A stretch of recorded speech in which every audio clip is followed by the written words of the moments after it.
Hey guys, আজকে তোমরারে কিছু প্রাচীন মূর্তি দেখামু, যেখানে বহু বহু মানে পুরাতন মূর্তি আর কি। এটি তোমরা আজকে দেখামু। তো চলো দেখা যাক।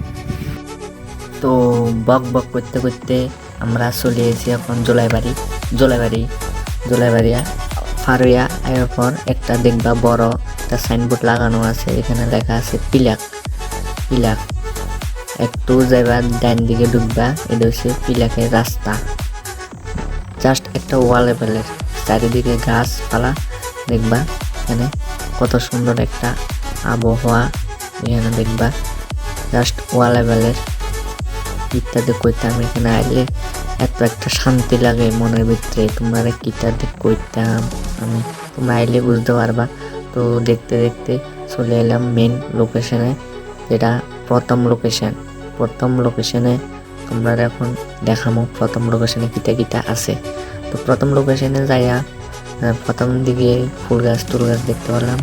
ভিতরে যাওয়ার আগে আর কি ফুল গাছ টুল গাছ লাগাইয়া রাখছে এখানে দেখি। তো প্রথমে যাইয়া দেখি কিতা ঘরটার মানে পুরানো দিনের ঘর আর কি, রাজার আমলের যে ঘর। তো মূর্তি একটা দেখতে পেলাম, এটা কিতা কি জানি কিসের মূর্তি এটা তো আমি জানি না। তো আরেকটা মূর্তি, এটা একটা কি মতন লাগতেছে, জাস্ট একটা স্ট্যাচুর মতন। ওখানে একটা ঘরের মধ্যে কিতা কিতা দিয়ে রাখছে, মানে তারা রাজার আমলে যেটা কিতা দিয়ে রাখছে জানি। মানে এটি সব বলে মাটির তল থেকে উঠছে, এখানে তারা কইতে আছে। তারপরে এখানে একটা উপরের লেভেলে একটা ভিউ দেখালাম, জাস্ট ও লেভেলে। তারপরে ভাঙ্গা টাঙ্গায় কিছু দেখাইলাম। তারপরে এখানে কিতা সব লেখা আছে, কিতা এখানে পড়ছে, কিতা আছে সব লেখা আছে বাংলাতে, হিন্দিতে, ইংলিশে। তো দেখতে দেখতে প্রথম লোকেশন শেষ, এবার যাবো হচ্ছে দ্বিতীয় লোকেশনে যাইতে না যাইতে এখানে রাস্তার এই পাশেও দেখি খের, মানে শুধু খের আর খের। কিতালে কইতাম শুধু খের আর খের, মানে এত খের কত না এটা আছে বাপরে, শুধু খের আর খের। আর মাথা নষ্ট হয়ে গেছে খের দেখে। তো এখানে যাইলাম দ্বিতীয় লোকেশনে, এটা হচ্ছে একটু প্রথমটাতে একটু 500 কিলোমিটার দূরে অবস্থিত। তো এখানে কিত্তার মাঝখান দিয়ে জল লাগে, তো এখানে দেখি কেউ নাই।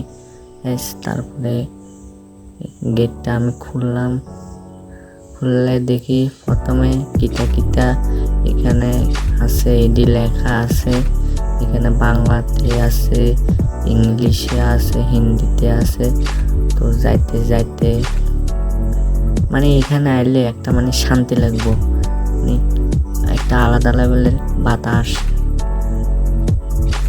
কিত্তার মাঝখানে তো এই জায়গায় একটু মানে বাতাস আইতে মানে মনটা মানে শান্তি হয়ে যায়। তো এখানে যাইতে কিত্তা একটা ভাঙা ঘর আছে, মানে প্রাচীনকালের ঘর একটা আছে।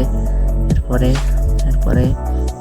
এডি আরেকটা কিতা জানি মূর্তি একটা, এটা হয়তো গণেশের মতন লাগতেছে, মূর্তিটা গণেশের মতন লাগতেছে। বাট আমি জানি না, তোমরা যদি চাই না তাহলে কমেন্টে বলো কি এর মতন লাগতেছে। আমার তো বাট গণেশের মতন লাগতেছে, তোমরা কি এর মতন লাগতেছে কমেন্টে জানাই। আর এখানে দেখি সামনে ঠাকুরানী টিলা নামক প্রাচীন স্থান, তৃতীয় স্থান। এবার তোমরা চলে যাবো তৃতীয় স্থানে। যাওয়ার আগে দেখি এখানে আই লাভ পিলাক লেখা আছে। তো পিলাক লাস্ট লোকেশন দেখামো। তো যাইতে না যাইতে ঢুকতে না দেখতে কি সুন্দর ফুলের বাগান, জাস্ট ওয়াল লেভেলের। ও আমার দেখতে সুন্দর জায়গাটা, এত সুন্দর, মানে একটা কথা বলতাম, এখানে পরিষ্কার পরিচ্ছন্ন, মানে কোনো কিছু মানে এত পরিষ্কার, মানে দেখতে আমি জাস্ট ওয়াল লেভেলের। তো এখানে একটা ভিউ লইলাম, ও জাস্ট ওয়াল লেভেলের ভিউ একটা লইলাম এখানে। তো দেখতে দেখতে এখানে কিতা আছে তোমরা একটু দেখামো। তো এখানে আমার ব্লগ শেষ করলাম। ভালো থাকবেন, সুস্থ থাকবেন, মা বাবার খেয়াল রাখবেন। নমস্কার।